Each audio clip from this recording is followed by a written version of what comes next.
Supreme Court upholds constitutionality of board charged with reorganizing Puerto Rican debt. A board charged with reorganizing Puerto Rico's debt in the wake of financial crisis can continue its work, the Supreme Court held unanimously Monday, rejecting a constitutional challenge that threatened the restructuring of billions of dollars of debt.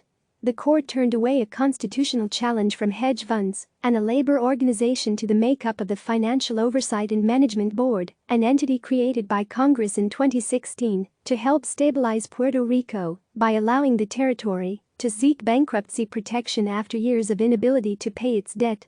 Hedge funds that are creditors and a Puerto Rican labor organization claimed the board lacked authority because the appointments of the board members were not all confirmed by the Senate, which they claimed was in violation of the so-called Appointments Clause of the Constitution that applies to federal officers of the United States.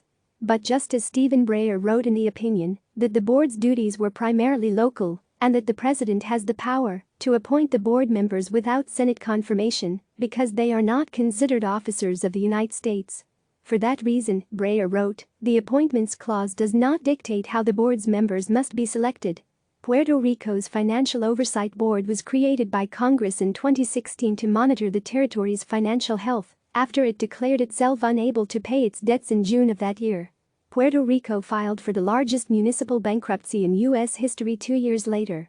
These cases had been closely watched by everyone with financial interests in Puerto Rico because of the potential implications of a ruling that the Oversight Board Congress created in response to the financial crisis was unconstitutionally created, and the massive uncertainty such a decision could have caused for all manner of contracts, investments, and debts, said Steve Vladek, CNN Supreme Court analyst and professor at the University of Texas School of Law.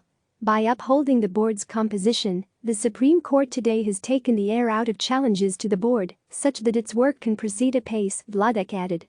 In September, the Oversight Board released a plan to restructure $35 billion of Puerto Rico's debt and more than $50 billion of pension liabilities. The plan would cut the debt by more than 60%. Pursuant to law, the board has 7 members and 1 non-voting member appointed by the governor of Puerto Rico. According to the law, Congress submits a list of 6 candidates, and the president appoints the 7th. No Senate confirmation is required. In the nearly 3 years since its inception, the board has prosecuted debt restructuring proceedings representing over $100 billion in claims and instituted significant fiscal and governance reforms, lawyers for the board told the court.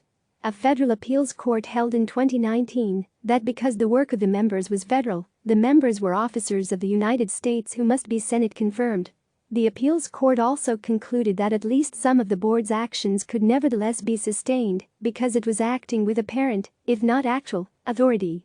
The court allowed past actions of the board to stand and left it up to Congress to act. Lawyers for the board in the Trump administration asked the Supreme Court to reverse the decision, arguing that the members didn't need Senate confirmation under the Appointments Clause because the nature of their work was primarily local and specific to Puerto Rico. They said that Congress's authority to pass the law rested with a different part of the Constitution aimed at the territories. Click subscribe to receive the latest news.